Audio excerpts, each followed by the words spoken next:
Today's special meeting include the current rate structure, the rate structure options for the next 3 years, miscellaneous fees and cost of service, and the system development fees. I'll recognize Hung Lai, Public Works Administration, for introductory comments and the presentation. Thank you, Mr. Chair. Thank you, members of the Board of County Commissioners. As always, it's a pleasure to be in front of you to talk to you about all things public works, especially rates and fees and the things we need to do to I'll use this phrase, thrive as a business enterprise, because that's what we are, an enterprise. Just to recap real quick, in January we took you through sort of the capital plan, what we needed to do in terms of projects for water and sewer, and we mostly focused on the sewer side of our needs, in terms also including capacity constraints. And in February we really started talking about the public works as an enterprise, and the rates and the rate modeling, and then we actually had Andy Burnham from Stantec talk to you about sort of rate modeling and how that's done. And in fact, he's going to talk to you again today in just a few minutes about sort of the miscellaneous fees and the study that they did for us. And that's what we're going to do today, miscellaneous fees, and really talk about some of the recommendations and options that are before the board, and trying to get you ready for April, where we are really going to ask you to make some decisions about rates, capital projects, just the various options that we have, so that we can start figuring out what we're going to do for the next 3 years in terms of running as a business. So to give you a little bit of background on miscellaneous fees, in addition to the water rates, which is what we charge customers for the water and they consume and the sewer capacity that they use, we also charge various fees for other services, from connection fees, tap fees, late fees, service charges for use of a hydrant meter. We have a bunch of things. And as with the case with many things that I've found, we've done them in practice in the sense that we've actually charged them for a long time, but we actually haven't adopted them or had a formal document in place that governs or guides what we do. And it wasn't until 2012, 2014 that we actually adopted or had the board adopt miscellaneous fees. Since that period of time, the only significant change that we've had is in the late fees. So to give you another example of saying that a different way, for example, the tap fees, what we charge customers to connect into our system, we have not updated those fees since at least 1996. And I say at least 1996 because our records don't go back any further. And I bet you if they did, if we had record of it, they probably wouldn't have changed since, even farther. So it's safe to say that it's really time to update our fees and take a look at them. But then the question becomes, it's been so long since we've actually looked at these fees, what is the appropriate level? And so rather than simply, using our gut or our instincts, we've actually asked Stantec, when they did the rate modeling for us and the rate studies for us, to really look at our miscellaneous fees as well. And so I'm going to change my screen over to Andy, and you can see him, well, at least for us, you're on the top row, middle box.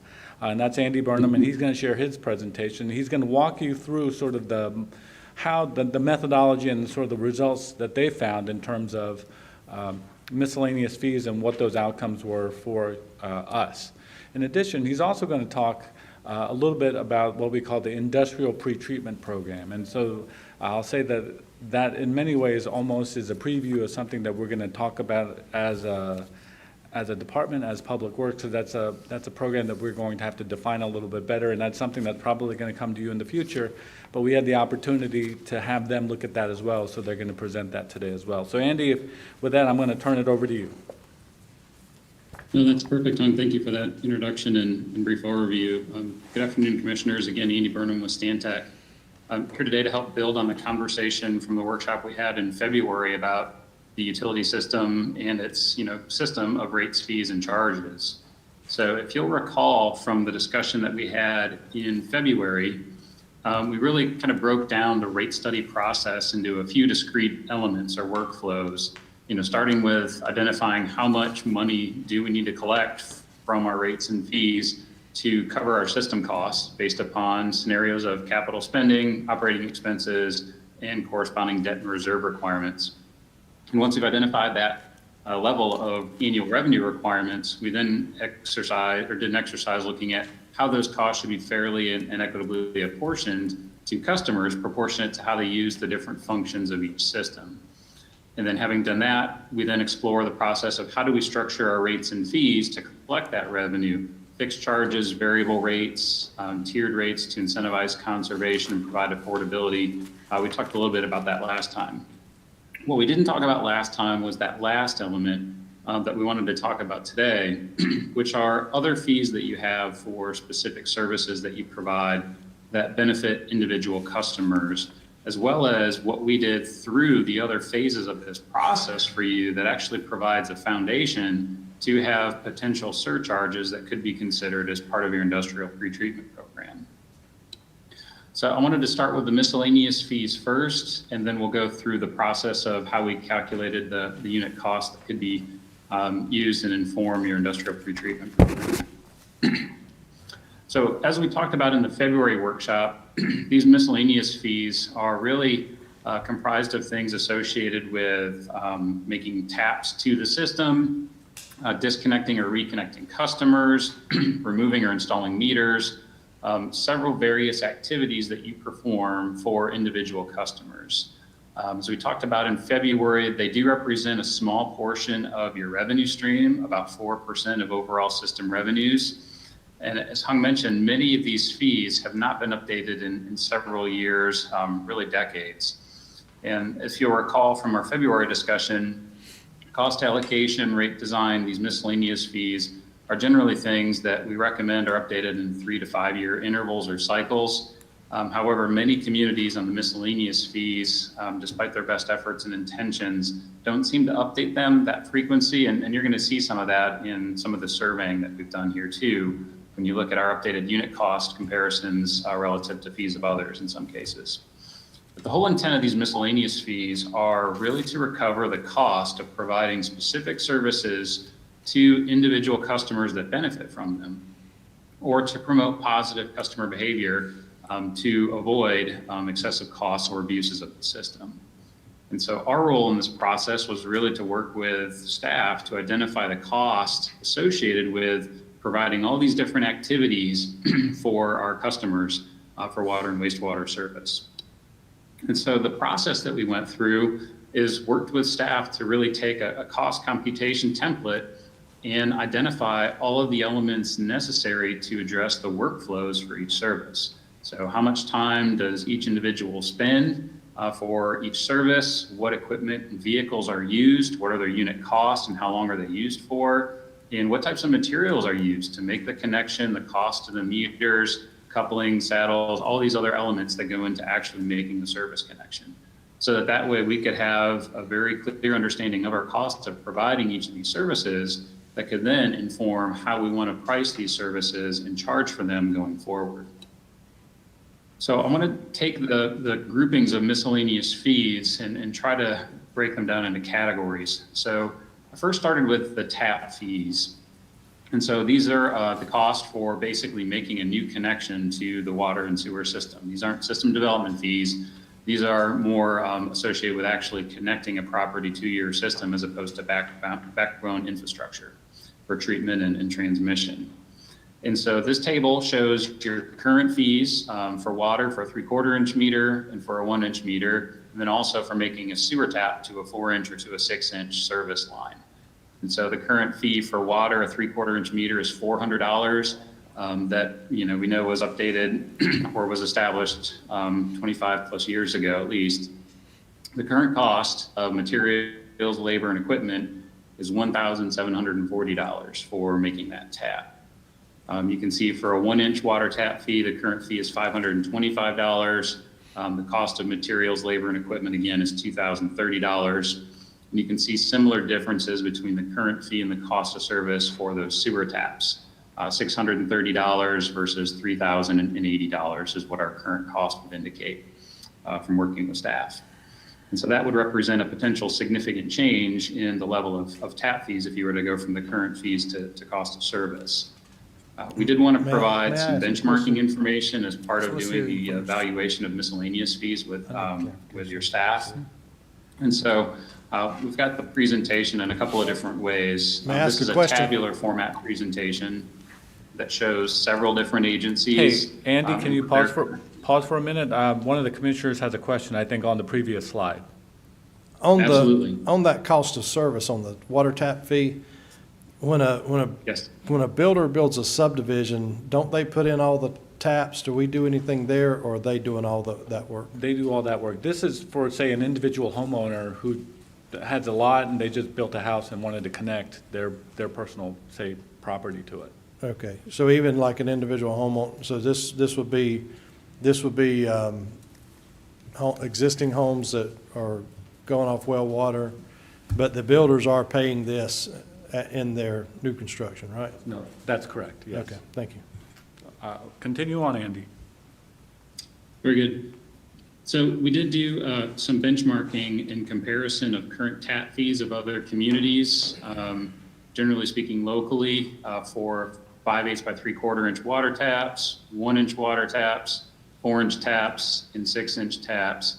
And so we just tried to do some kind of color shading. So this bottom chart here just shows you kind of the darker the green, that means it's the lowest value, and then it transitions to yellow when we get to the midpoint, and then, gets to red as we get to the highest end of the value. So in this case, the highest in the survey was Charlotte Water for their water tap fee, $29.33 for a 3/4 inch, $37.51 for a 1-inch, and $4,000 for a 4-inch. You'll notice Charlotte, as well as several other agencies, Monroe, Stanley County, Harrisburg, for 6-inch line taps or greater on the sewer side and sometimes on the water side. We'll see those done at actual cost, where they'll charge each individual connection based upon the actual unit rates of labor and hours worked and inventory of actual materials used, because sometimes those connections can vary in terms of the amount of resources needed. And so as opposed to having a fee that would be kind of a one-size-fits-all fee, they'll do it based on each individual connection's unique costs. So I do want to point that out. It's not necessarily always the case, but you'll see some of these 6-inch or greater connections will be done at actual cost versus having a stated fee. So both are defensible methods of doing it. It's really more about balancing equity and administrative, considerations for each community and how they want to do it. But if you look towards the bottom of the chart, I put down here at the bottom the Union County's current fees, which are the lowest at $400, $525, $630, and then $825, and then did identify with the cost of service, how we would look relative to many of these other agencies for the water taps and for the sewer taps. And you can see in water, we'd be pretty comparable. On the sewer side, this might be at a little bit of the higher end. And I thought this might be easier for some of us like myself that are kind of visual. So I did do just bar chart comparisons for us. So of that same information, just showing the water tap fee for a 5/8 and 3/4 inch connection where we are currently, and then what's the full current cost of service for making that tap today. And did the same comparisons for a 1-inch water tap on the next slide. Again, you can see we're the lowest, as was indicated on that table, and the cost of service would move us more towards the middle of the survey for a 1-inch tap. And then on wastewater, you'll see cost of service would be towards the higher end. Currently, we're at the lower end with the existing fee, the lowest from the entities we surveyed. And the cost of service would be towards the higher end above Cary, but less than Charlotte Water. And the 6-inch comparison was a little bit more challenging because, as I'd mentioned on the table, several agencies do their fees based on actual cost. So we really didn't have a number to put in for those agencies for what those actual costs were. So we were just able to compare the 6-inch fees that we have today and the cost of service versus Concord and Cary from a comparison perspective. So this is kind of the concluding section on the tap fee part of this. So I don't know if we want to pause here for a brief bit of discussion on the tap fees before I move on to kind of the next grouping of miscellaneous fees. Yes, sir. I've got a question myself. A couple. One, the other municipalities, do you know how their rates equate to their cost of providing the service? Like you demonstrated for us. Do you have, is that an apples to apples comparison, or is that our comparison to what we know they're charging right now, but don't know how that's derived? Yeah, we'd have to go back and do some data mining to see if we could find, the dates, through adoption history of various resolutions and ordinances in terms of when these fees were adopted. It's just generally been our experience that a lot of communities don't update these fees very often. And so you can generally tell communities that have updated them recently because they tend to be at the higher end of the survey versus agencies that haven't updated them in a long time. Generally speaking, it's not always the case, but generally speaking, they tend to be at the lower end.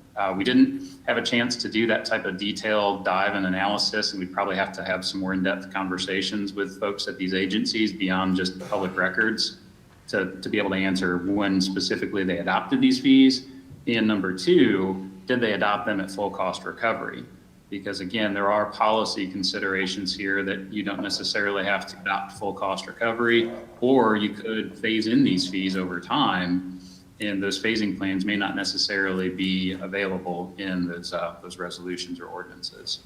And my second question is, if we look at the 3/4 inch tap, our current fee is $400.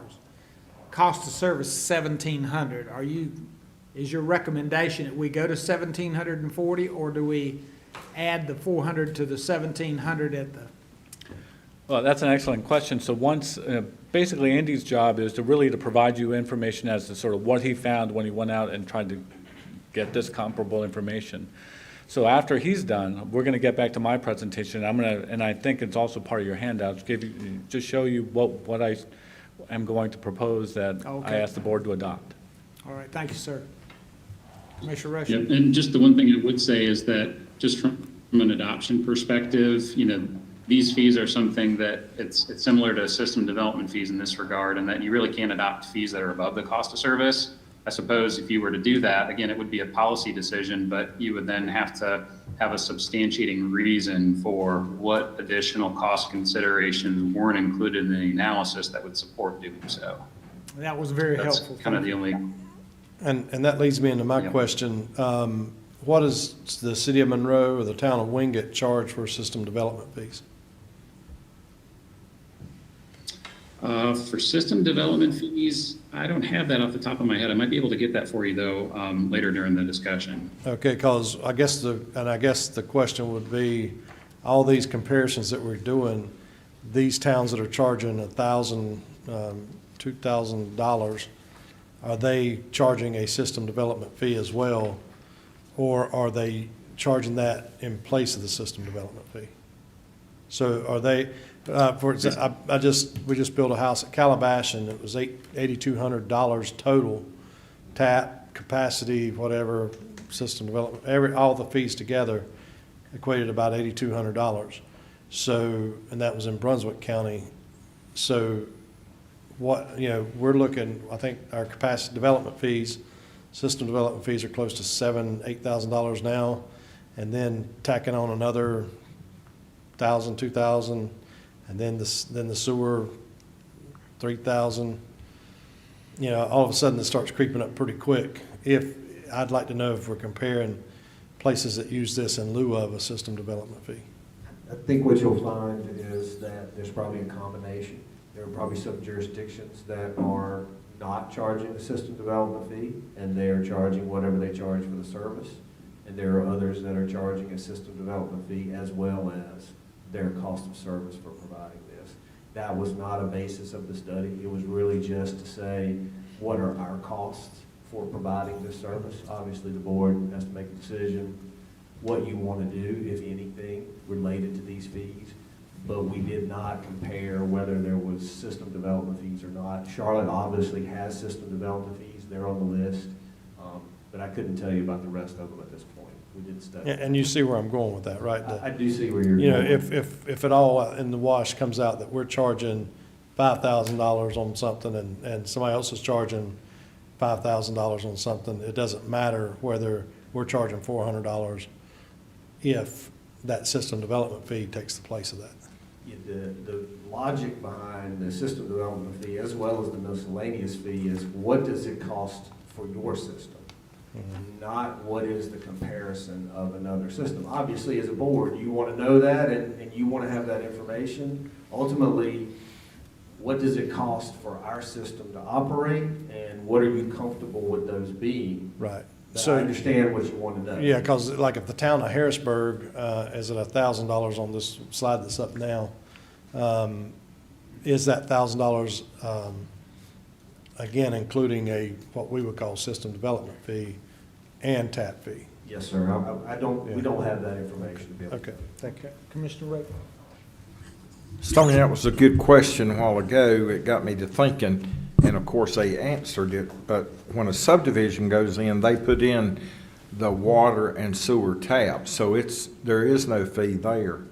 But basically what I see here and what I'm hearing from staff and Stantec is that these rates we're getting caught with a lot of stuff that was not done for a long time, and now it's catch up.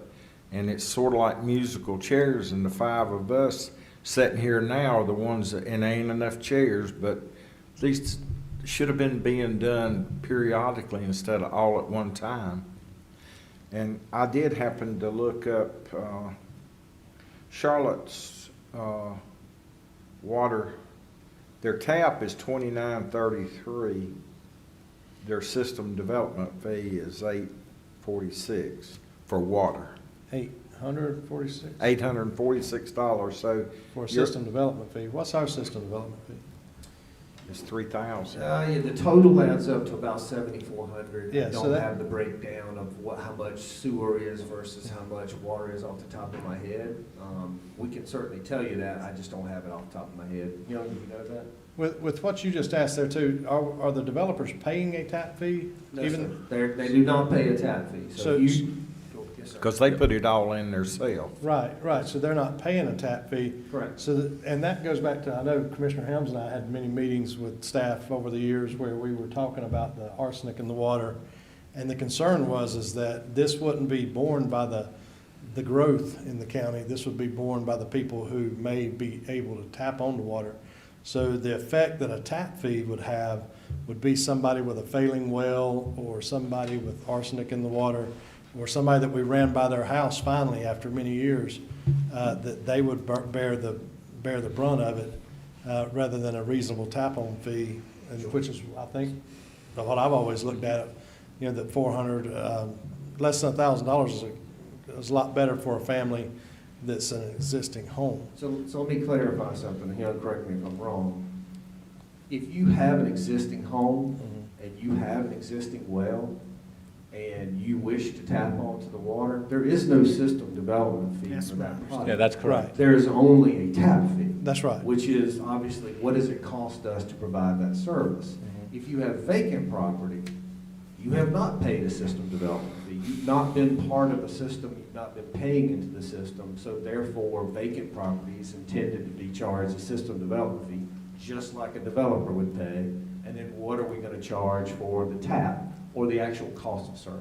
Would the cost of tapping on be greater if it were done during construction? So if you are running it past someone's home, the idea too was that it would be cheaper to do it as you're going through than coming back to it later on. So good question. So That's what's being done now. When we do galvanized pipe replacement, the contractor puts in the taps that are there. Right, I want to be clear now, I want to make sure everyone understands. If we have a project and those individuals have applied, then there are taps set in for that.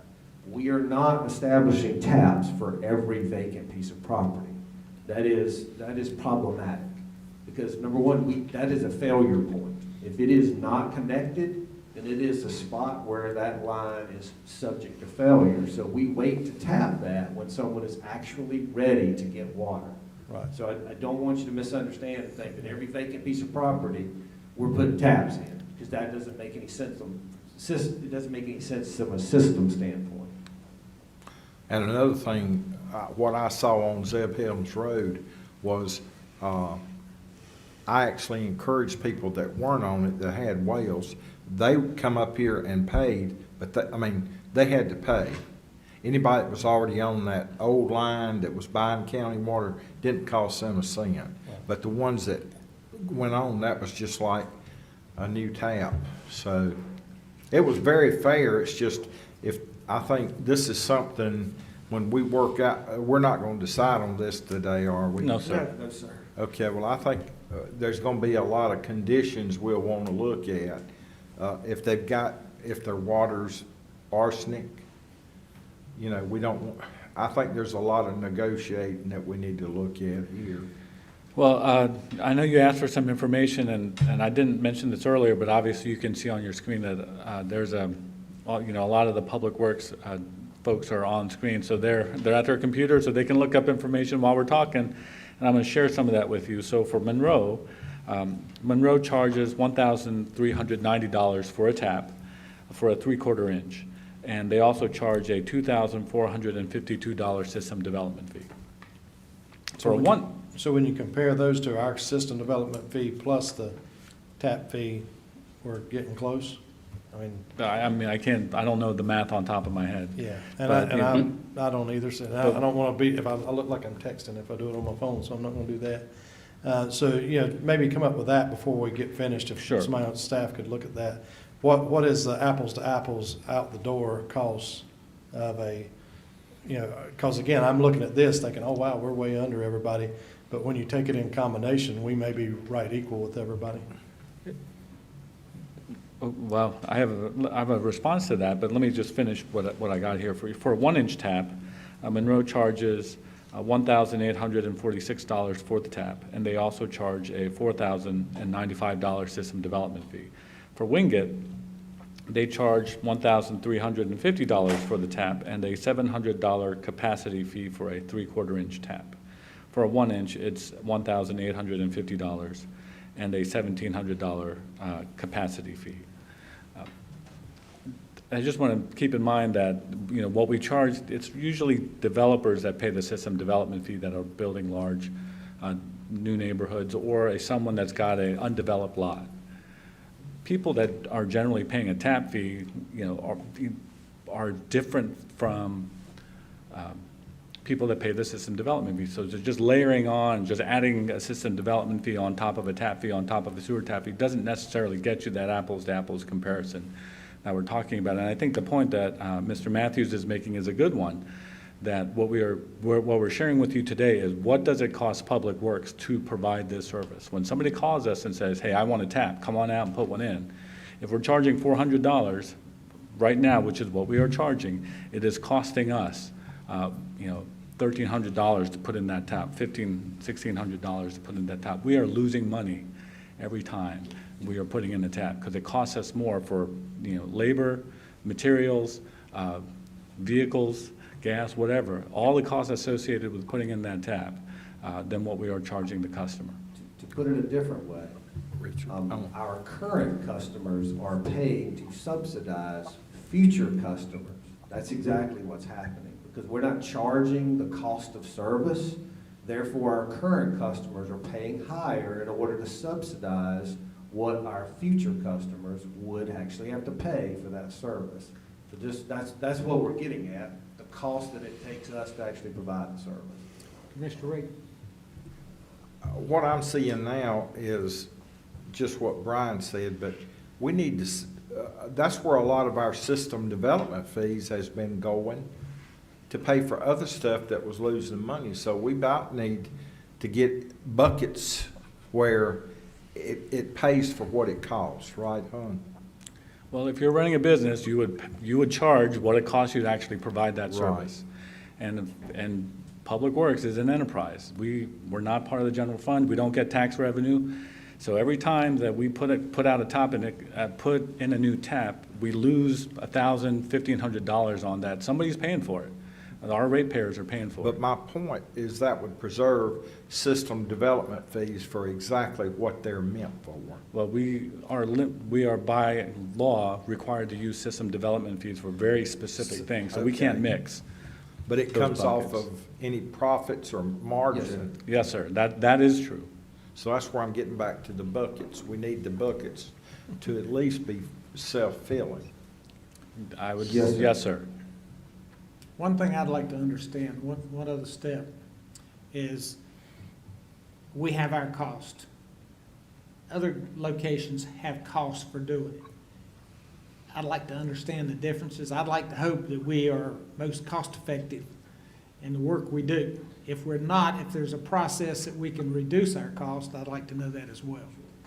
And I think the challenge that I believe Andy mentioned is we don't have the information as the last time these folks created their costs. So we don't know, did they do this last year, 3 years ago? Did they base it on a cost method, or did they have some other way they calculated it? We're just telling you what we know is their charge, but we really don't know how they calculated their charge.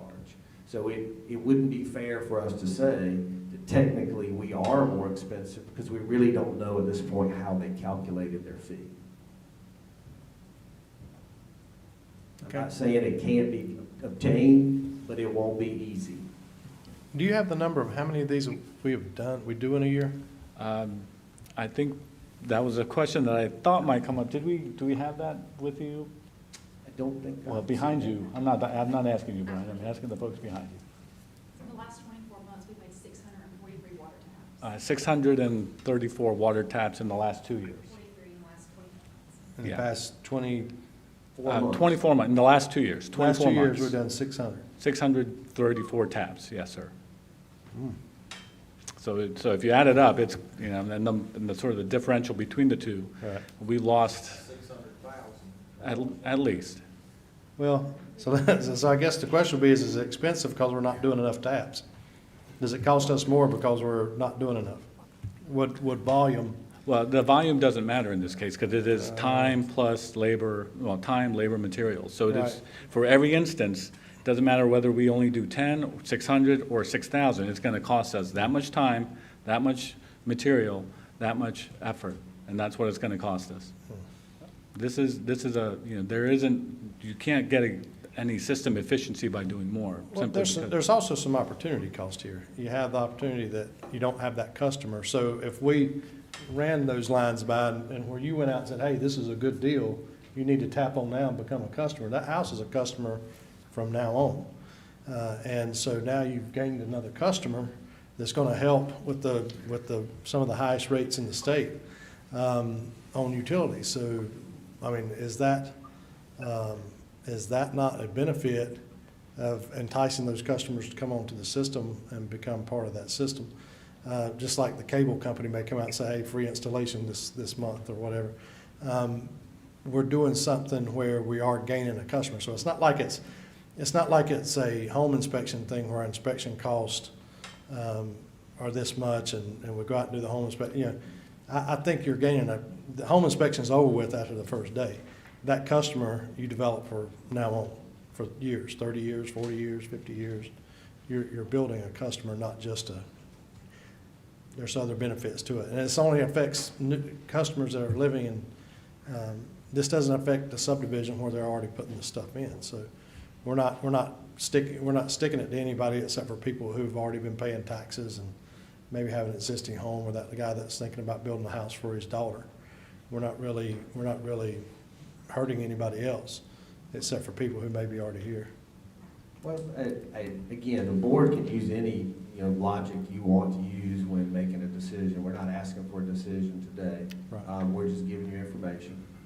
We understand there's all kinds of ways that you need to look at it when making a decision. One of the things that we would want you to consider, though, is that, obviously this does build into your rates. And current ratepayers are obviously subsidizing new ratepayers. So whatever your decision is, that is a factor to consider. Okay, will you go ahead, please, sir? Yes, sir. Andy, go ahead and continue. Sure. And one final piece of information on tap fees that may be helpful for the board. We have seen phasing plans for implementation when we have seen a significant passage of time or big increase in cost. And some communities also, too, will consider payment plans for customers that maybe have certain qualifications to maybe pay it over time, 12 months, maybe 24 months as an adder on their utility bill. So A couple of other things of just pieces of information I wanted to provide the board that, may also be part of the implementation consideration and thinking for when the time is right. Thank you, sir. Let me move on to the next grouping, which are meter fees. So the next kind of segment of the miscellaneous fees we looked at were relative to meter-related services, whether it was the cost of time and materials and equipment being used to remove meters, reset them, a penalty for tampering with meters that maybe had locks on them. What were the installation costs for 3/4 inch, 1 inch, and 1.5 inch meters? And then also having a temporary hydrant meter deposit. This one is particularly relative to instances of theft of the actual meter assemblies within the county.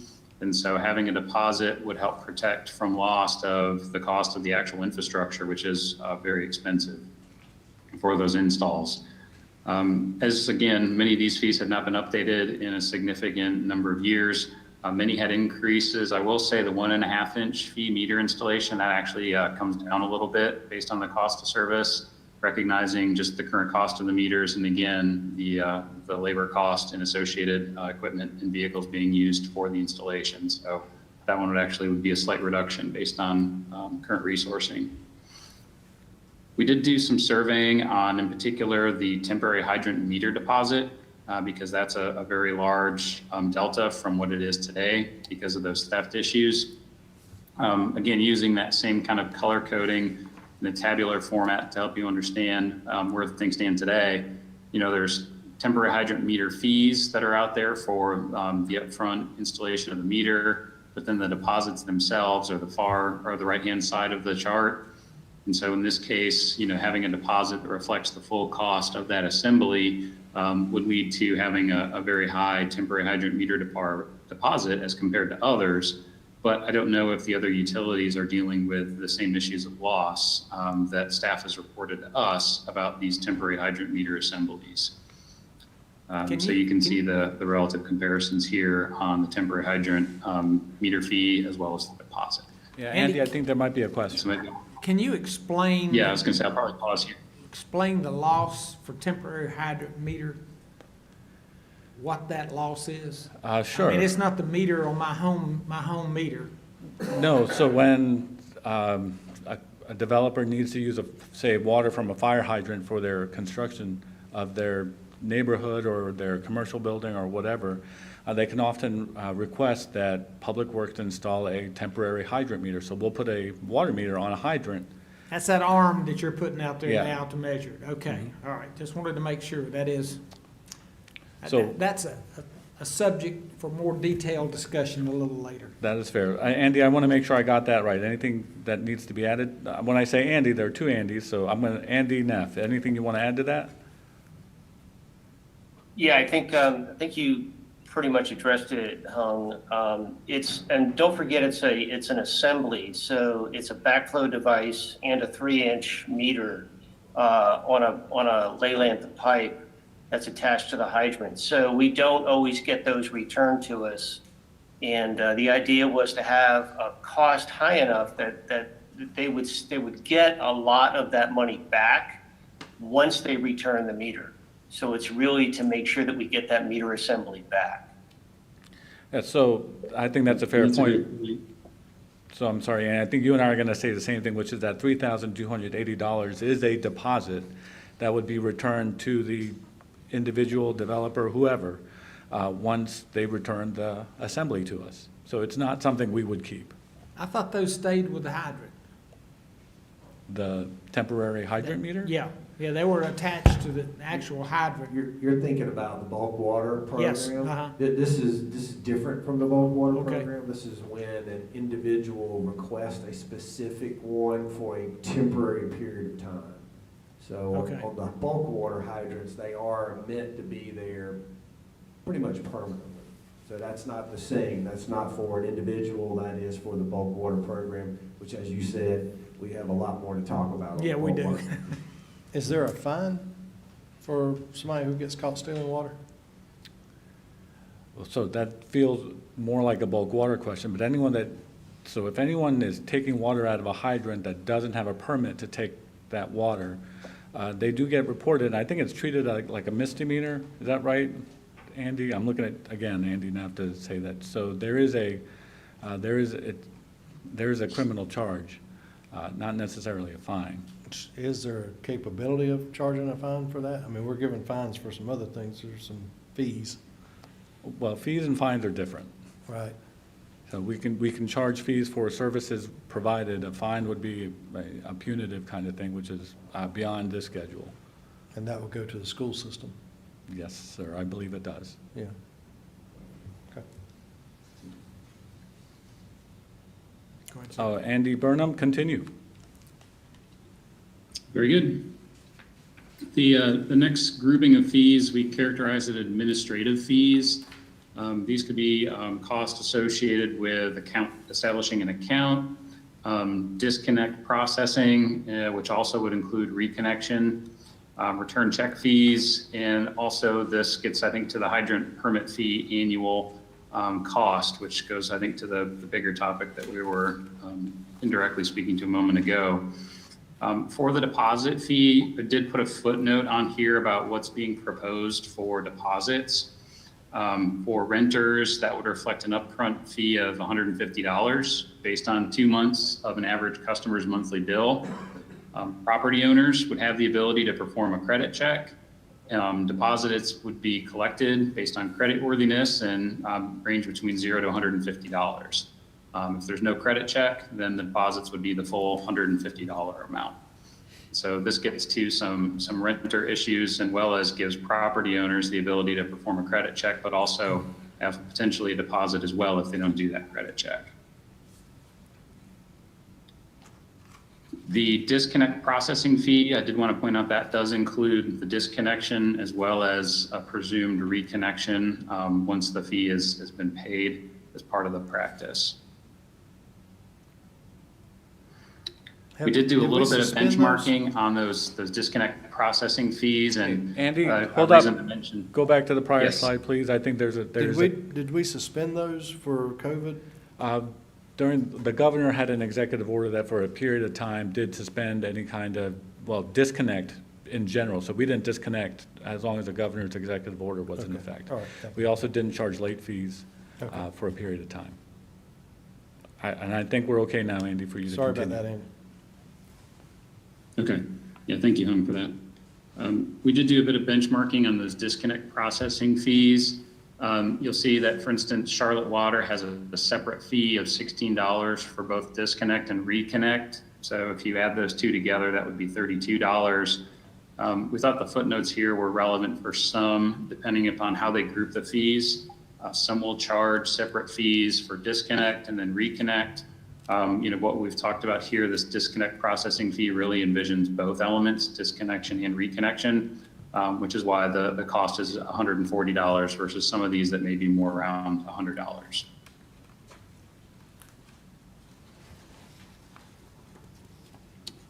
And the last item we had were some potential new fees for services that are being provided today, presently at no charge to the customer or under a different mechanism. So right now, there aren't any after-hours trip fees for reconnection. Currently, you would only disconnect during business hours, but if one were to request a reconnection of service after hours, this would account for the cost of additional labor and compensation for overtime to make that reconnection. We do have the fee for installation removal of that temporary hydrant meter that we spoke of before, which would be a new fee. Several communities will have trip charges for excessive requests to come back to customer sites. And while you have a meter verification fee today, what we looked at was replacing that with two different meter testing fees for residential versus large meters. There's just obviously more components and added complexity testing a lot of those larger meters. Sometimes they're even compound readers with multiple dials versus typical 5/8 by 3/4 inch residential connection. So we thought breaking that out into two fees versus having one single fee would better reflect the cost you incur for those two different types of meter tests.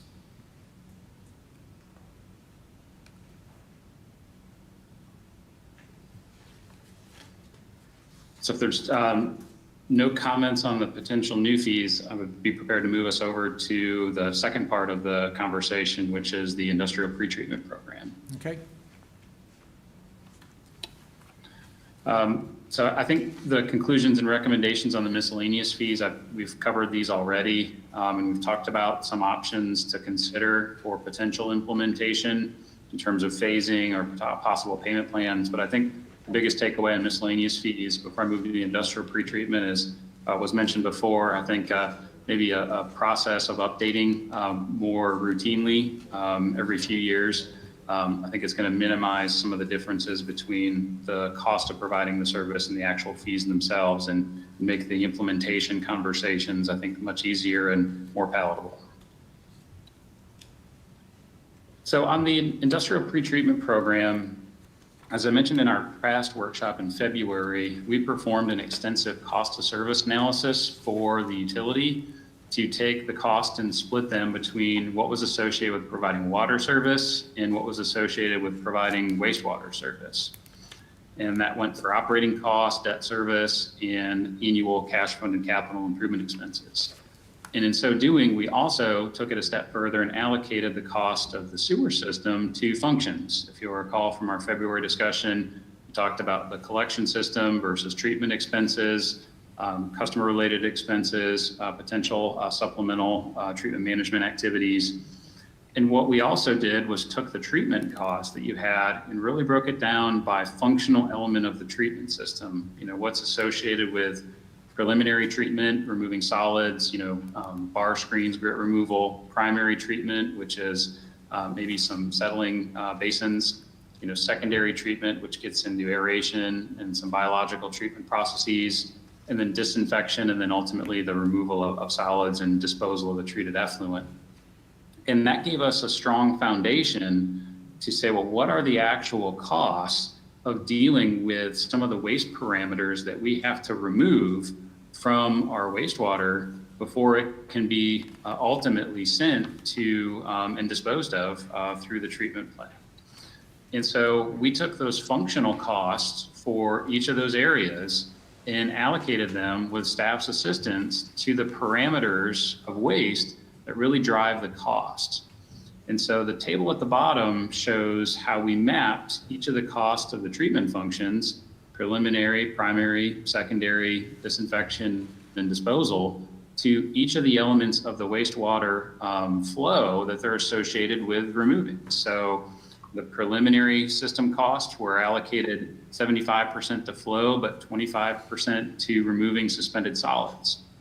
The primary system is largely, again, associated with flow, but small portions of it are associated with removing suspended solids and addressing biological oxygen demand. And as you move to secondary and biological treatment, that's where we're really focused on removing suspended solids, or not suspended solids, but BOD, phosphorus, as well as ammonia.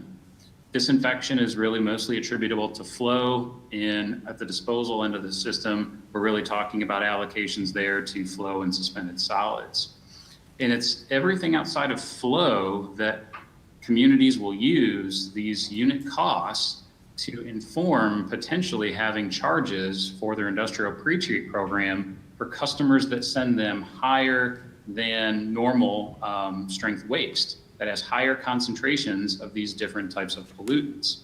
And so since we'd already identified those unit costs from the cost of service process, it was just an incremental step to identify how they should be distributed to these parameters to come up with unit costs. And so we allocated the cost, identified how much in terms of pounds we were dealing with per year for each of those waste parameters, so that we could identify what is our unit cost of dealing with suspended solids, BOD, phosphorus, and ammonia. And this provides, again, a basis for potential surcharges that could be incorporated as part of your industrial pretreatment program for users that send higher than domestic strength waste to the system, so that they can pay for their contribution to the system for those excessive or higher strength waste. And so this is intended to give you, again, another data point similar to the miscellaneous fees, so that you can understand what your unit cost is for dealing with each of these parameters, to to then inform potential surcharges. And it's a very similar conversation as miscellaneous fees in terms of understanding that many communities don't update these routinely. There's a wide range between what communities can charge. And so we again worked with staff to provide some unit cost comparison information that's been compiled at more of a state level. Okay, Andy, could pause for a moment, go back. There's a question from a commissioner. Andy, my question, this being a large agricultural county, is there any way of marketing that phosphorus and ammonia instead of having to pay to dispose of it? Well, I think your question sort of gets to the biosolids, and there are two Andys, but I'm going to ask Andy Neff, who's the Director of Water and Wastewater Operations, to take a crack at it, because he can tell you what we actually do with the biosolids that come out of the system. Yeah, so the biosolids are basically compressed, dewatered, and digested to reduce the amount of water transported. And a lot of the phosphorus comes out through the biosolids process and is transported to fields. In our case, we have a number of fields permitted in South Carolina, and that material is then land applied at farms there as a soil supplement. So that is pretty much in very simplistic terms what happens with the biosolids. But it costs us money to have it removed out of our wastewater treatment plants, not the other way around. We don't sell our biosolids to folks. I'm looking at you, Andy, just to verify that. That is correct, right? It is a cost, not a, Not revenue. Yeah. Is that, sir, did that answer your question? Well, I'm seeing the $3 to $4 million that we are paying a hauling company to get rid of, and just wondering if it can be used locally and they would take it from us for nothing. Well, I guess now I'm going to look at both Andys and just ask you, I mean, typically, that's not an industry practice to be able to sell your biosolids to somebody, or to farmers, or to agriculture. Is that a fair statement? We've seen some communities, pelletize it and do some sort of commercial sales of, that type of a composting product, but that's certainly not the norm, and I'm sure Andy Neff can speak to that as well. Yeah, sure. So typically it's a cost. There's not really a market for it in the form it's in. And Andy Burnham just mentioned composting, and that is something we're looking at. Largely, our focus is to see what we can do to reduce our costs. There is simply not a market, at least that I'm aware of, that the form that this phosphorus comes out in, can be sold in that way. So Commissioner Ray, when this contract for disposal of biosolids, those fields have to be permitted by EPA, and in this case in South Carolina would be their environmental regulatory group down there. So we have to have permits to dispose on specific pieces of property. There's a lot of science and study that has to go into the soil types, the runoff on the water tables, on and on and on and on and on before that those biosolids get land applied. So we have quite a bit invested in that process at this point. Okay. Okay, continue on, Andy Burnham. Very good. So as I mentioned, we worked with staff to gather some benchmarking, because again, these are the unit costs of addressing these waste parameters, but we thought it would also be helpful to evaluate that in the context of what others are charging for surcharges for addressing these parameters, because again, with miscellaneous fees, it may not necessarily be that they've updated these fees lately or have 100% cost recovery in these fees. So this is, again, survey data from 2017 that was taken at a pretty broad section across the state.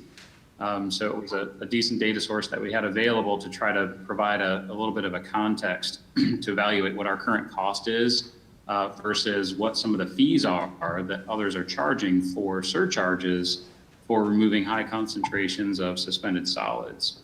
But a lot of times we see with these industrial surcharges or high-strength surcharges, similar dynamics as the other miscellaneous fees in that they're often not updated very frequently. And so sometimes that tends to show up in the survey when you see some very low levels of fees. It's usually indicative that they haven't been updated in a long time. It's not necessarily the only consideration, and that they could have other considerations about cost considerations and impacts to customers that were considered as part of the process as well.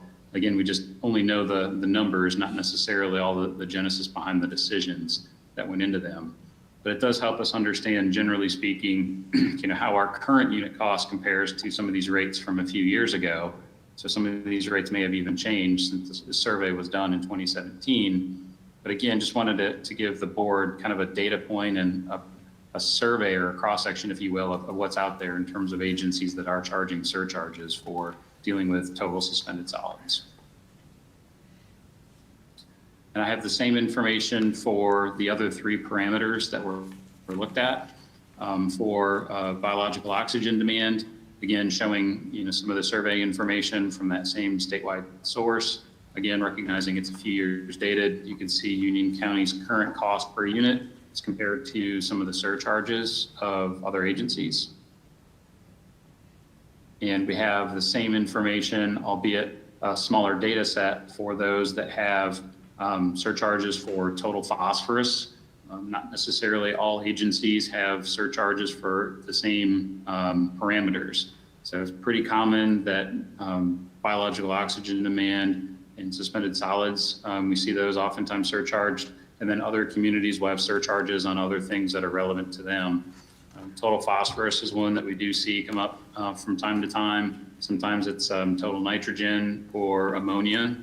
So in this case, on total phosphorus, that same survey didn't have the same number of agencies in it with total phosphorus charges.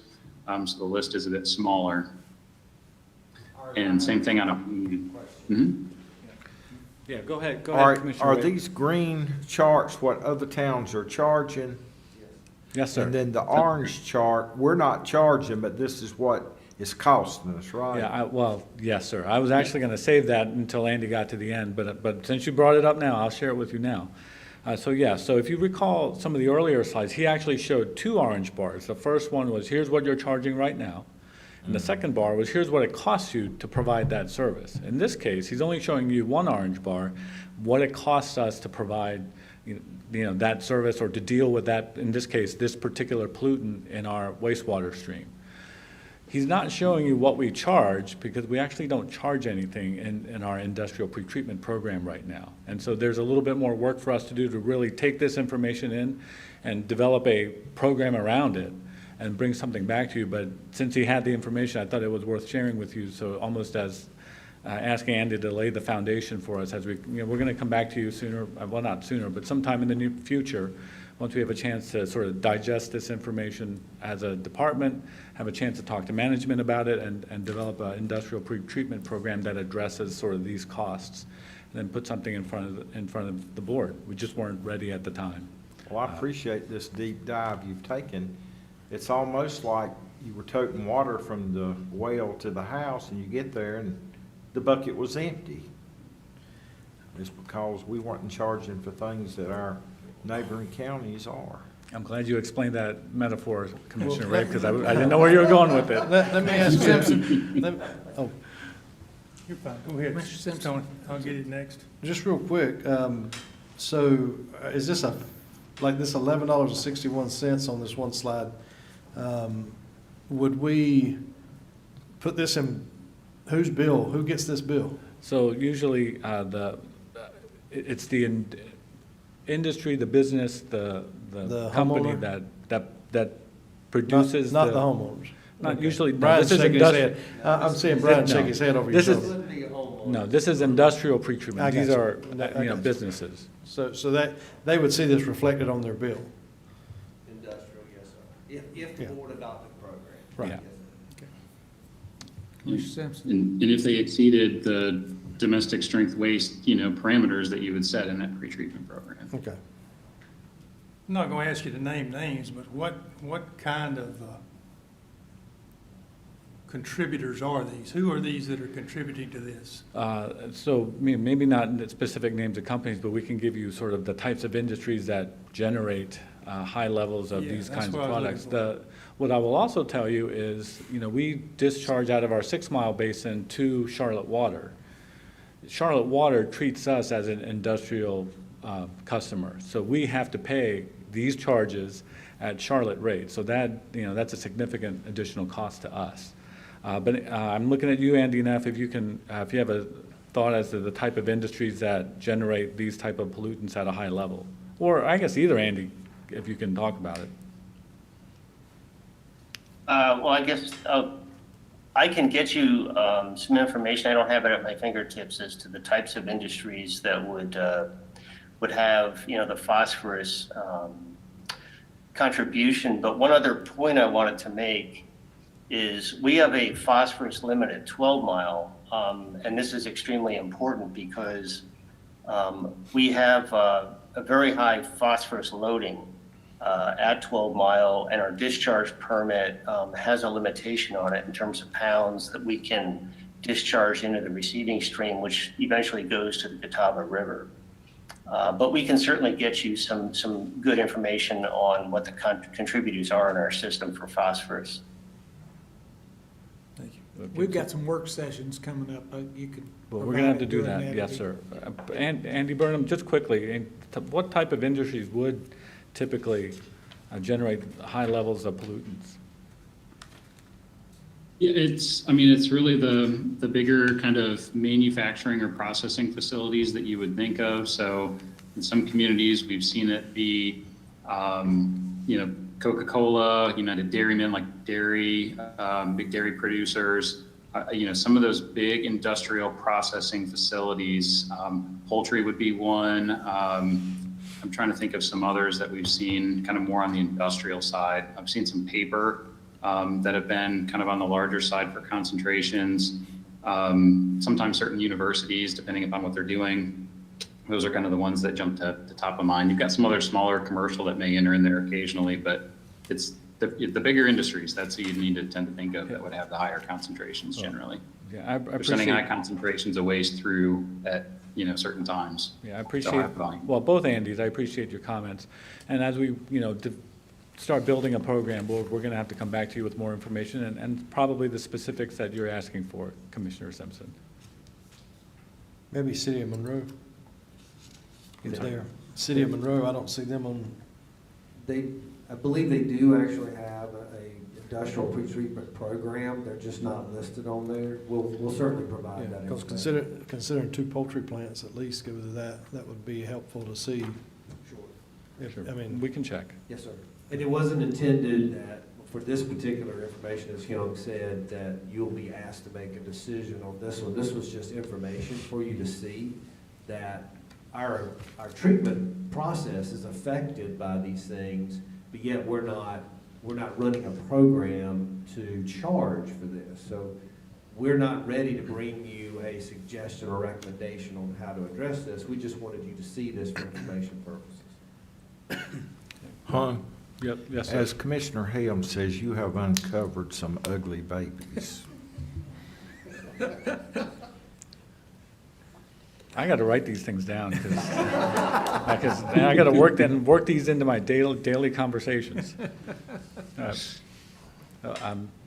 Well, I'm not sure whether to thank you, or I'm not sure what to say to that, so I'll just ask Andy Burnham to continue. Yeah, I just had one more comparison again from that state survey that was available. So not necessarily all inclusive again, and albeit a few years data just on the ammonia, just so you could again see, unit costs versus some current other surcharges that are out there again as of a few years ago for basis of comparison. So that was really the last one that I had, to go through, unless there's other questions or discussion on the topic. I was prepared to turn it back over to you. So if you'll stop sharing your screen, I will share mine. I would just want to ask the commissioners before I move on to sort of where do we go with this, if you had any more questions for Andy at this time. Mr. Chairman. Mr. Rish. Thank you. Just wrote some things down as we were going through. First of all, the fine versus fee for water theft, and it seems like that's being a problem. And if we have higher tap rates and higher fees for use of that, my natural assumption would be we will have a higher theft rate as well, because people will try to go around that.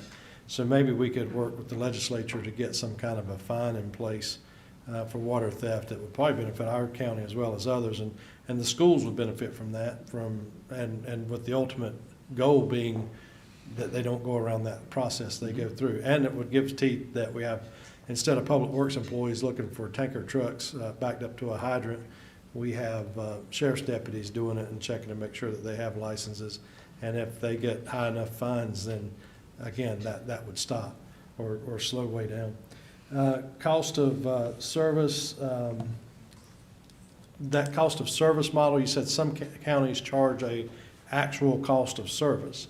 So I can see where you would go out to a neighborhood like some of the ones we've just done on the extension program, where maybe a water line is put in and there's several done at the same time by the same crew, which would be more cost efficient than the worst case scenario.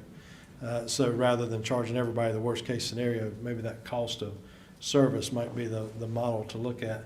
The cost of the builders, I mean, how much, I'd like to know how much it actually costs the builders for each tap. So if I'm going to build a 200 home subdivision, what's what am I figuring into my cost of taps? What's my material? So the problem with that is privately actually contracted. So the county's not actually building that. Right, but if they can do it for $800 and we're asking to do it for $1,700, I'd like to kind of get an idea. So we can ask. I don't think that would be harm to ask. Cost of replacing meters. Okay, when we go in, when we added smart meters, did we change meters, or did we just add something to the existing meters? Depends on the meter.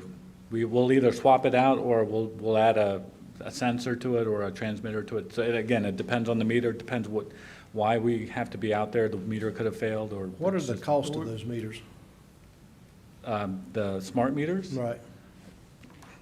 I don't know off the top of my head. I guess I'm looking at Aubrey or Andy if they quickly off the top of their head know that, or can give a general range or some sense. Okay, is that figured into okay, like we were talking about earlier, maybe we should have done this years ago or something. When did we start the smart meter program, and are the smart meters the reason that the increases come, not the labor, but the actual cost of materials? That's a fair question. I think we can answer that. So right now we use, and I think it's worth taking the time to explain. We use, so I think what you're referring to is like automated meter infrastructure, where there's a meter, there's like a transmitter, and we get data per every meter. Right. We do not have a lot of those in the ground. We may not have any of those in the ground. That is sort of what we're working towards. We actually have a capital program right now. We're at the point where we're ready to start installing those meters. Our meters are ready for that. We have purchased and designed meters to sort of just be capable of those kinds of things. We just don't have the sensor on it. Our meters, and you're going to have to help me, Aubrey or Andy, are not AMI meters, but they're, what would you call them, AMI ready meters, or is there an industry name for them? Yes, so our meters, the meters that we're currently buying are a census product, and they are AMR meters, but they are AMI capable. They are switchable over to a fixed network that can ping off of towers to get more frequent readings, normally on about a 15-minute interval type setup. So it's easily, the meters we're installing now are easily transferable to AMI, and that's why we went in that direction. And just trying to understand why we're so upside down on the $400 versus $1,700. Are we putting in a $1,000 meter where we used to put in a $100 meter? Well, what I would tell you, sir, is we're upside down because we have not updated these charges in over a decade. Has the cost of materials that we use now have they gone up? changed? Yes, sir. And where is those cost of materials? Because if we go into a subdivision and we start changing meters out with a more expensive meter, we are not going to charge the homeowners for that expensive meter. We're going to charge them nothing to replace it. So when it goes back to who's subsidizing who or who's subsidizing what. I do want you to, we do not charge if we're replacing meters That's already. right, that's That is- right. That is not, you're correct, we do not do that. This is for a Right. new meter installation. So I want Right. to make sure it is for a brand-new meter that's never had a meter in that location. So again, getting back to the point of what's the fair cost, if you're going to say the cost, if we're subsidizing somebody, that builder who should have put in the more expensive meter to begin with, are we subsidizing them? So there's a lot of subsidy talk going on, and I just want to make sure that everybody knows that we're not going to start charging people to change out meters. We're charging only for just that nice grandma, grandpa out there that we go by their house with the water line, and now they're going to pay $1,700 to tap on. Yeah, I think there's one, I hear chatter, and I think they're talking about the thing that I want to talk about, which is we don't charge so when a developer puts in a neighborhood, they don't put in the meters, and then we swap them out with our meters. Okay. So, that, they put in the connection, but the So do homeowner, we when they give get them- in there, we come in, it's our meter. So do we give them the meter? I'm sorry, I didn't hear what you So said. we're giving the developers the meters? No, sir. So whenever a meter is being requested, that we install it, and we charge that cost for that meter. So the developer doesn't get the meter. The only thing the developer pays for is the tap. When they're having a tap put in themselves, that's part of their cost of their construction project. We don't charge them for a tap. That is part of their total construction. So it costs $1,700 to put a tap, just to put a T on the line. That is what our cost is based on our total cost allocation. Not counting to the meter, not counting any of that. The only thing, what cost us $1,700 Do a is to tap. dig a hole Do a and tap. put a, Materials, time, labor, that's a tap. Mr. Rakewell. Stoney, maybe to help you understand it, when they put in these system, a subdivision, they put in what's called a meter saddle with a cutoff, and they lock it off. When Public Works goes out there to turn water on, all they have to do is set the meter down in that saddle, turn two nuts, take the lock off. There is a big difference between doing that and going out to my house where I was on a well, have to dig into the main water line, and I've done this enough, and not hit it's the key. I mean, this is like, it sounds real easy until you hit it, and then you gotta cut the water off, tell people to, I mean, I'm not trying to be Mr.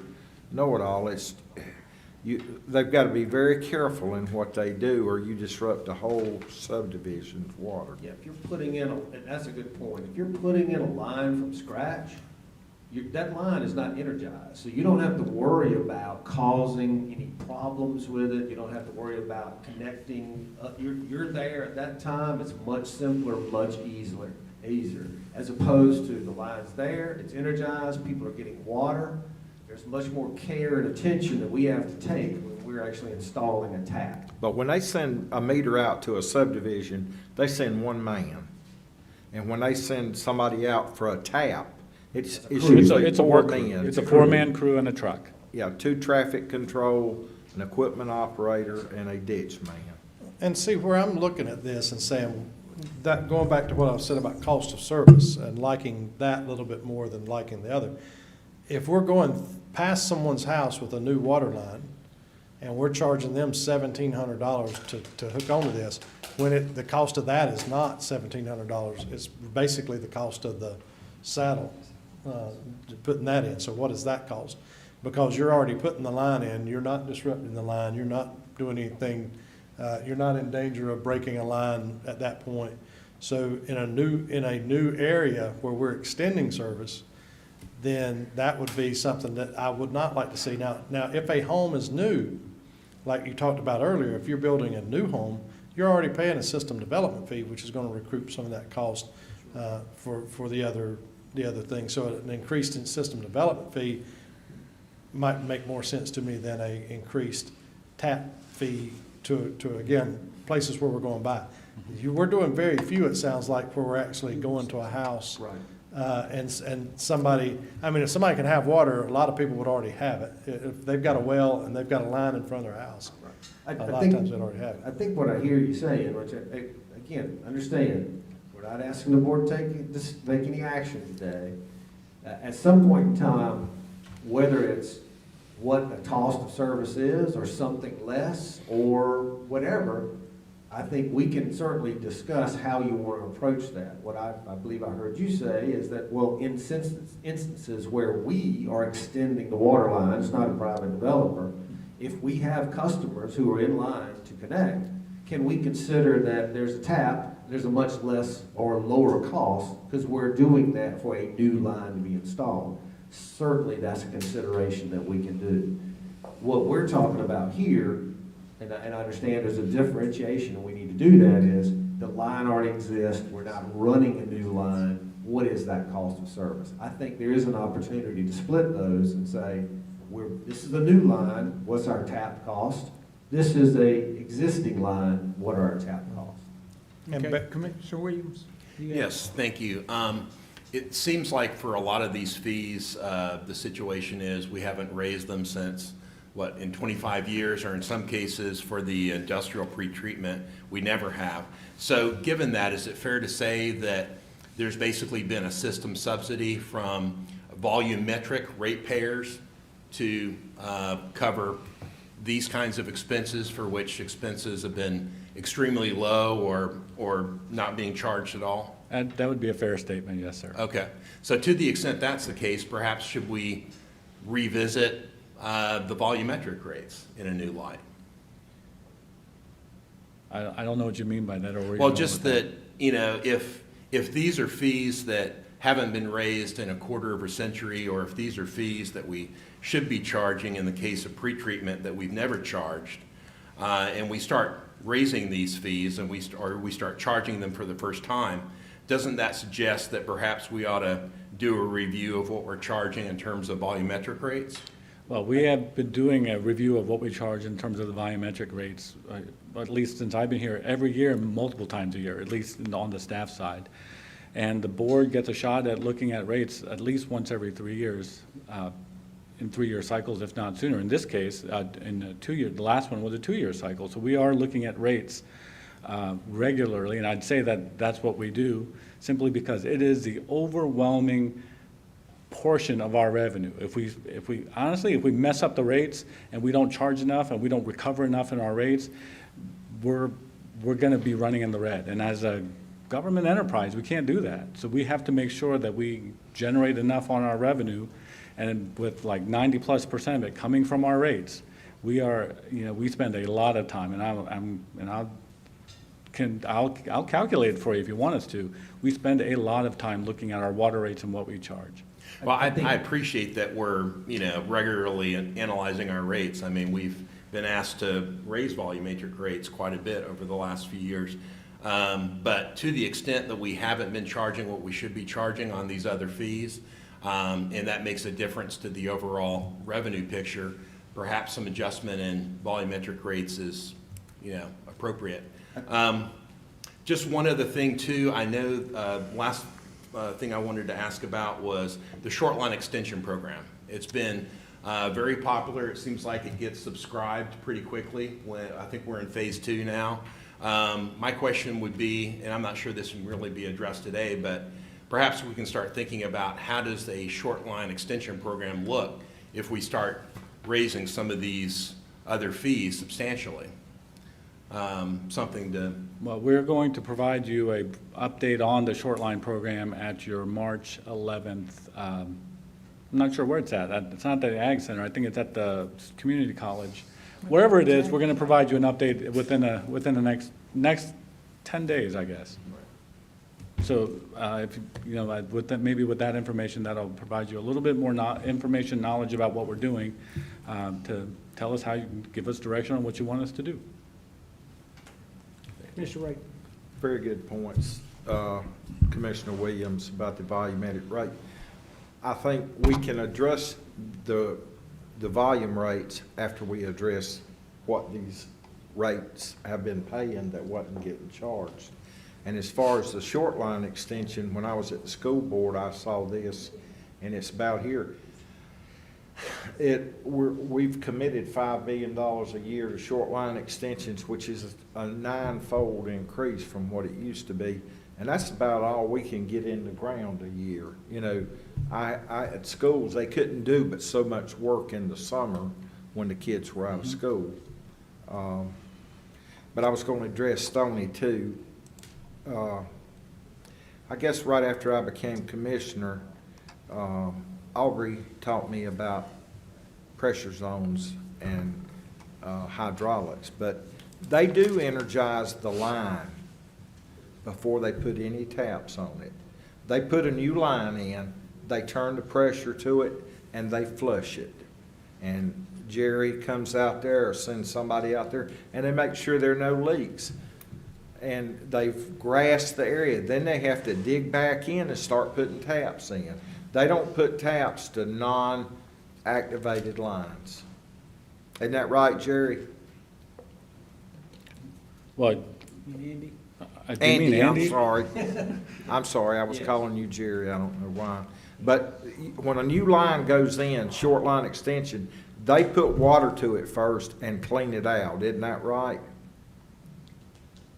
Before they put one tap on it. Well, yes, sir. We have to energize the line, test it, and then make sure that it's free from bacteria and other Right. things. Before And they start yeah, doing it has to any- pass lab tests before we can connect anyone to it. Yeah, and what I'm saying is, it's not as cheap a process as it seems like it would be. Well, and that goes back to the builders. What are they paying? Because I can't see a builder putting in a 10 homes in a subdivision and not checking the pressure and then not doing everything at one time rather than digging it back up after they've already put it in. That would be inefficient. Don't we require our department to inspect these before we? Yes, sir. We have a That'll answer your question. we have a new development group that goes out and inspects during the process of construction. And we can try, and I don't want to, I'm looking at the time, and I thought, when I first started, I thought, we have way too much time on our hands for what we got to cover. Now I'm thinking, we don't have enough time to cover what we got to cover. So I think what we can try to do is maybe put in writing some of the steps that's required in terms of the work that we do, because all we've shown you is, meter tap or a line tap, this is what it costs, but you don't have a sense of what the work is. And I know Commissioner Rape is doing yeoman's work trying to explain what that is, but maybe we can take some of that burden off of you, Commissioner Rape, and give you a sense of if we have to put in the tap, what's the level of effort that goes into that, so that the cost makes sense. You have to talk Union County though, huh? Excuse me, sir? You have to talk Union County language. I got a whole department for that, and we can certainly try to do that, and then we'll try to throw in a couple of bucket metaphors for you. Don't throw the baby out with the bathwater. Yeah. So That all make So now that you've had the chance to really, have some good, I would say, some excellent discussion around what was just presented to you by Andy Burnham, and I appreciate Andy's efforts in doing that. Sort of give you a sense of what, how we're approaching this as a department and how we're approaching this as a county, which is, we got to update this stuff on a regular basis. We can't wait 25 years to update our fees. And I know many of you have run businesses and been part of businesses and have owned businesses. You just wouldn't do that in your own business. You wouldn't wait 25 years to update your fees. So we need to do it on a more regular basis so that we're not getting the sticker shock of 25 years worth of inflation all at once. With that, we also need to try to provide to the extent that it makes sense, and I understand that there are instances where it might not make sense and the commissioners might want to do something different, that charging for the service that we provide, so that the customer, the consumer, the water ratepayer, the sewer ratepayer has a real honest sense of what it costs for the services that they're getting and the value of that service. The last thing I'll tell you is that, to the extent that we can, we have all these studies that should be taking place on a regular basis that, sometimes have, sometimes haven't. And I've listed them for you.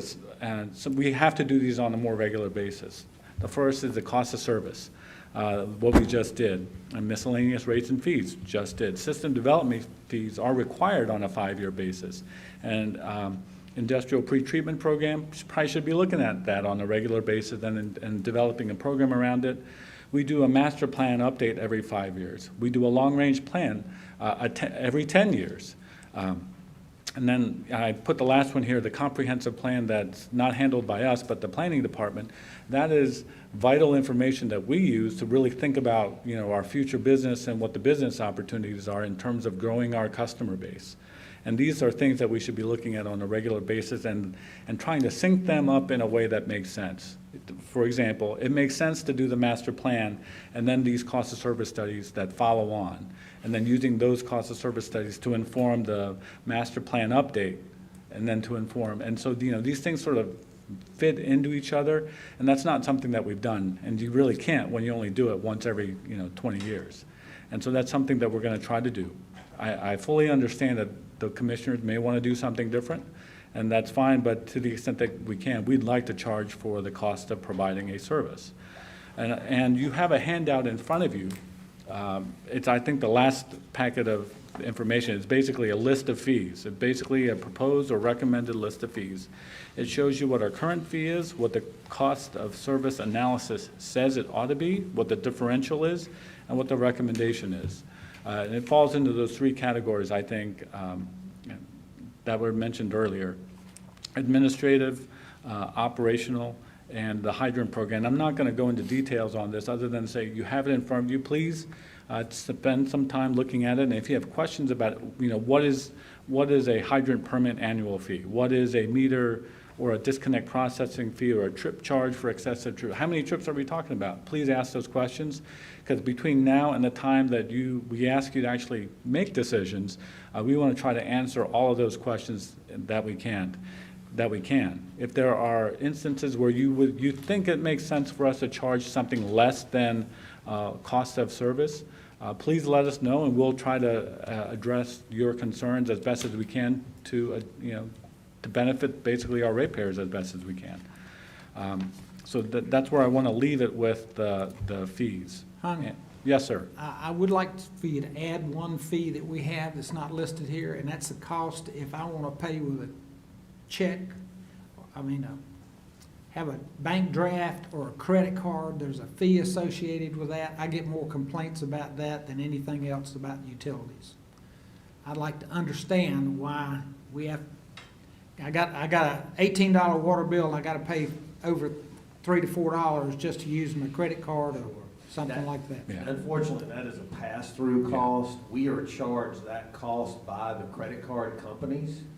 So it's not a matter of we'd like to charge it. It is a cost of business to provide that service.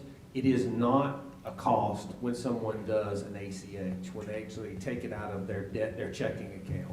We have no cost, so therefore we don't pass a cost along. So That's what I don't understand, especially about credit cards. Yeah, we can. I know we're using a vendor to do that, and we're paying, that's what the vendor charges. Right. That's not what the bank charges. And that's what I'd like to Yeah, understand. we can certainly add that, and we'll do a little Okay. bit more explanation on bank charges or credit card charges. And so we're gonna, I'd love to get your feedback, your input between now and April, let's say the month of March, so that we can have whatever updated fee schedule you'd like to see come the April 19th meeting, which is when we are going to ask you to make a decision on miscellaneous fees, along with a whole bunch of other stuff. So with that, I want to move on for a second and just put something in front of you, because I'm trying to, I'm trying to give you as much information as I can in as many different ways as I can to hopefully, 1, inform, but 2, get you to a place where you're going to find something that you like in terms of what you want to do. And so what I want to talk about real quick is what I call options development. I gave you some scenarios in the last meeting. What I want to sort of narrow it down to is 2 different options for you to look at, and then ask you a question if you have anything else you want us to look at. So really, what drives sort of our rate structure is our capital infrastructure needs. The the big cost driver for us is capital projects. And so what projects are included, not included in the capital plan over the next however many years is crucial to us developing a rate model, a rate structure, and then asking you to vote, to adopt that. So, when you kick in a multi-million-dollar project, that's going to affect rates. When you take out a multi-million-dollar project, again, that's going to affect rates. So also the capital projects that you sort of bless and that you want to see as part of your capital plan, it affects assumptions about growth in our customer base, the level of service that we can provide, the amount of water that we need or the sewer capacity that we need, and the rates that we need to charge in order to, again, be a business that operates on its own revenue. So the next several slides, really, I'm going to show you two. I almost feel like a car salesman here. I'm going to show you I've shown you the base model. I'm going to show you the next level up, and then I'm going to show you I guess what I'll call the fully loaded car at this point. And then I really do want to ask you the question: what would you like to see? This is you're the Board of Governors for the Water Authority. You are the Board of County Commissioners. What would you like to see us do as in terms of managing and growing your water utility, your water and sewer utility? So the first thing I'm going to show you is the baseline scenario. This is what I showed you last month in terms of if we did nothing, this is what it's going to cost us in terms of the rates and the rate increases necessary for the next decade. And in this case, I have grayed out years 25 through 31 because what I'm really trying to get you to as a decision point is the rates for the next 3 years. And so this includes accelerating the Yadkin project, the water line to Highway 74 from the New Salem water plant. It includes short line. It includes a program for extending water transmission mains in parts of the county. Does not include expanding sewer treatment capacity. Does not include 12-mile east, any expansion on the east side, and it does not include Lower Crooked Creek. It does not include a new sewer plant. It doesn't. So this is what I call the base model. You get what you kind of know what you're buying at this point, because this is basically what you got in your capital program right now. What I call option A is basically expanding existing capacities. I'm going to tell you, there is some urgency in addressing the sewer capacity needs in our system. And this one gets to that. So it looks at expanding 12-mile wastewater treatment plant from 7.5 MGD, which is what it's currently at right now, to 9 MGD. We would design that in 22, construct it in 24, operate it in 26. So everything is really like a 2-year window. 2 years to design, 2 years to construct, and then we operate. We would expand east side sewer capacity. Right now, the way it's set is us working in partnership with Monroe and their wastewater treatment plant. Design it in 25, construct it in 27, operational in 29. So again, if you think about where we are, it's 2021.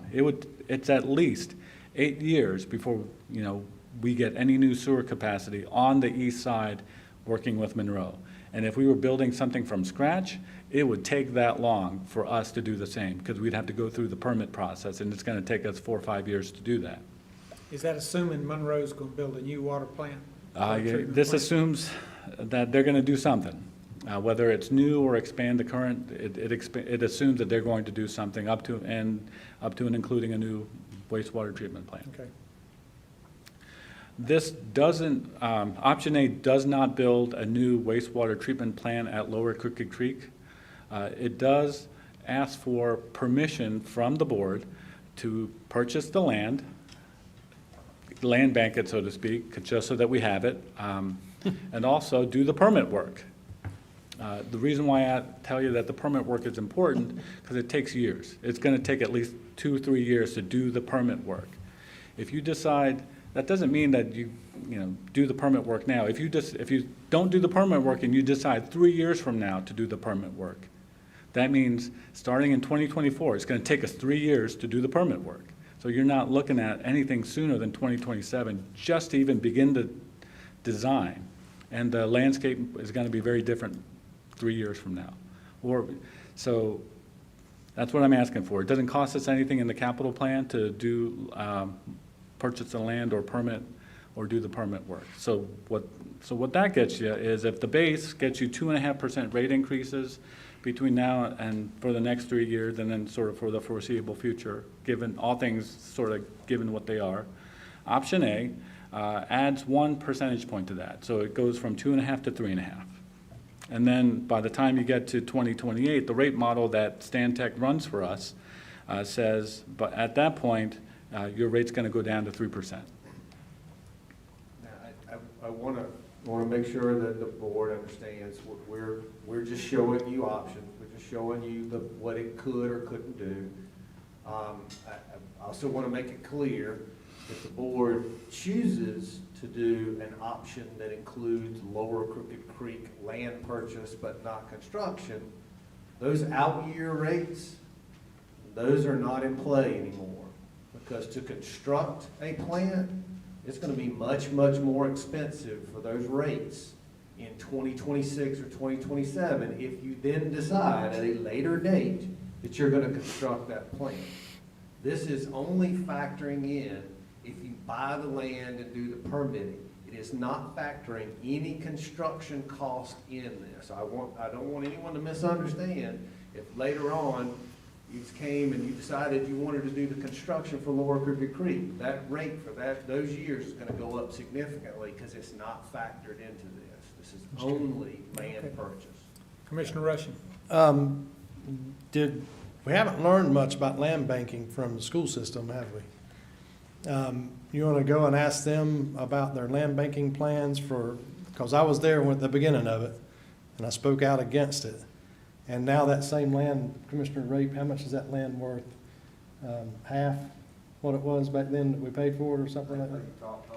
They paid top dollar for it, which is what you'll pay now for anything that we're doing right now in the hot construction and everything else environment. So you'll pay top dollar for it, and by the time it's ready to be built, it won't be worth. That's a history lesson in Union County. Wow. Look at all the school land that's around and how much it was paid for and how much it's worth now.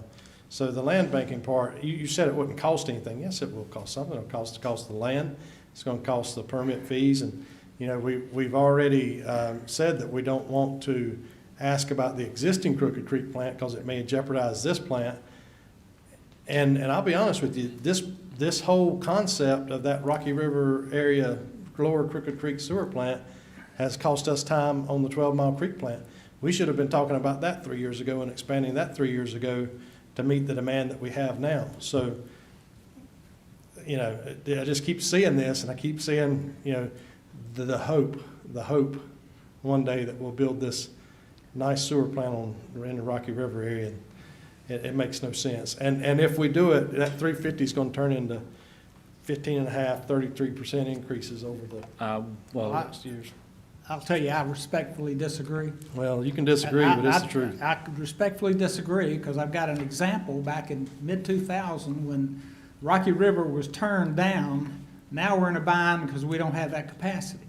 Secondly, the fact that during that whole time frame, there was no rate increases.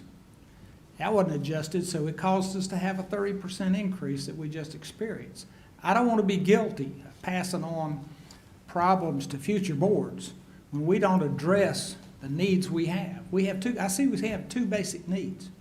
We have a short-term need because we're fast approaching being out, and we have a long-term. We cannot ignore that long-term.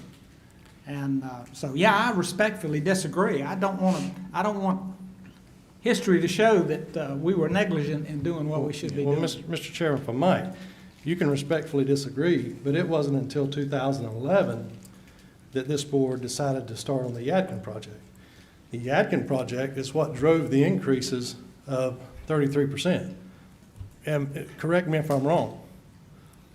They drove the rate increase. Yes, sir. So the Yadkin plant that was voted on in 2011, that is what drove the increases, nothing that we did back then. And the sewer plant back then, the communities didn't want it. We didn't vote to build it. And guess what? The world went to crap in 2008. And if we would have had it, the taxpayers could have been footing that bill. So, we've heard a lot today, and use some Union County language. We call it poor mouthing. when you say that we're not doing this and we're not doing that, we're kicking the can, anything that we say about poor mouthing, this board, over the past 10 years, has raised taxes, has raised fees, has decreased taxes some, but the fees, when we didn't increase the tap-on fee, did we not increase how many years ago the sewage capacity fee? We even gave it a new name. We created a new board to pass fees and increase them. So we're not kicking cans. We're not doing fees. We have increased fees. We have increased fees. We've increased, and yet we're still told that we can't afford it. And at some point, we're going to have to take an objective look at that. If we wouldn't have built a $30 million connection to shift water from New Salem to Indian Trail area, then we had $30 million to expand the 12-Mile Creek. So it's the decision that this board's making, not the decisions that were made by boards from 10, 15, 20 years ago. This is decisions that this board has made. This is decisions that this board is making that is causing these fees to go up.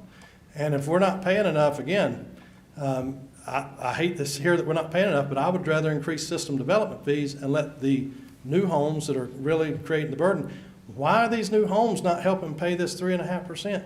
I mean, why are these new homes, these new customers that we're getting in, it's like they're not even going to pay anything, and we still have to pay. When you grow tax base, the taxes can go down, and we've decreased taxes because our tax base has gone up.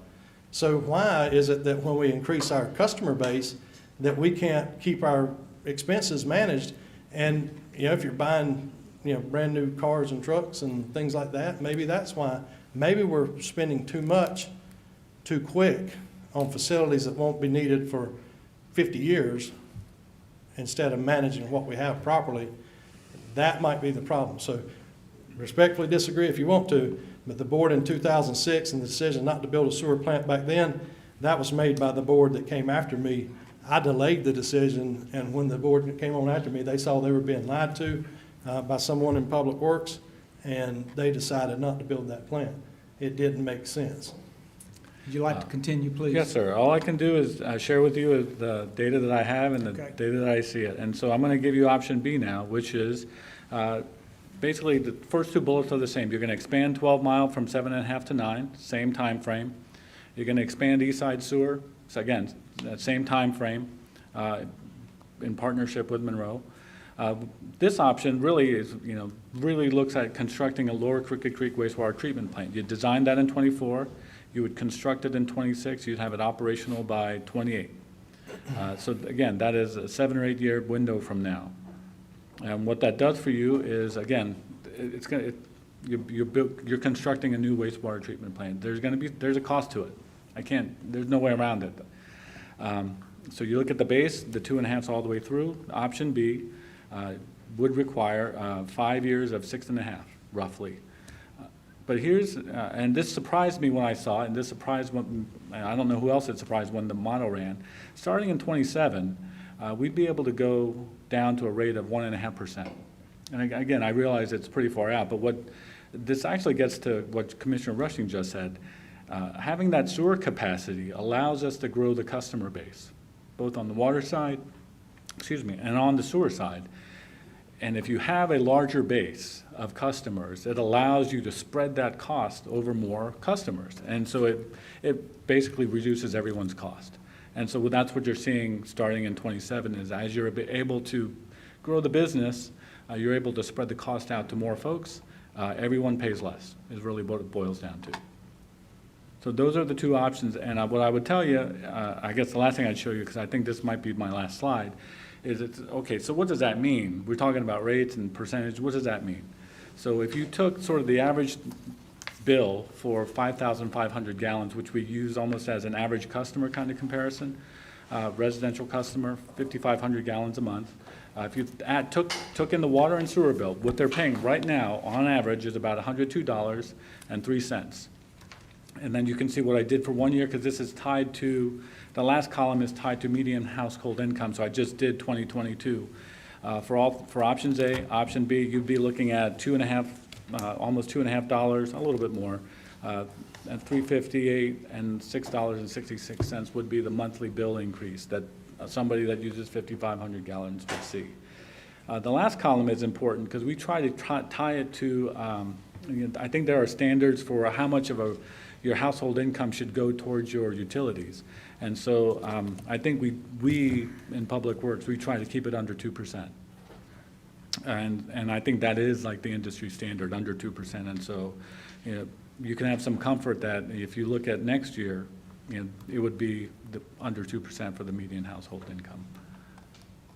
And that's it. And all I would ask at this point is just a reminder, we're presenting this to you for information. If there is some other option you would like to see, some other mix of capital projects, please let us know, and we can do our best to sort of run those numbers and tell you what impact it would have in terms of rates and how we would manage the business. And then in April, we're going to come back to you on April 19th and ask you to take votes on some of the decisions that are before you in terms of rates, capital projects, miscellaneous fees, and those things, because we need to set those things as we start coming up towards next year. That is all I have today, Mr. Manager. Thank you, Hung. Brian, do you have anything else for the board? No, sir. Very good. Mr. Chairman, that's all we have for you today in the workshop. Then I would move that the board go into closed session for the following purposes. In accordance with GS 143-318-11A3, to consult with an attorney in order to preserve the attorney-client privilege. In accordance with GS 143-318-11A4, to discuss matters relating to the location or expansion of industries or other businesses, including agreement on a tentative list of economic development incentives, and in accordance with GS 143-318A1, to prevent the disclosure of information that is privileged or confidential pursuant to GS 143-318-10E. Have a motion to go into closed session? All in favor? Okay. I just want to thank you, Andy, your folks at Stantec for being on the call and helping us out with all this information and all the work that you've done. And thank you all, Public Works, for being on the call as well. We will see you next time. Agreed. Thank you.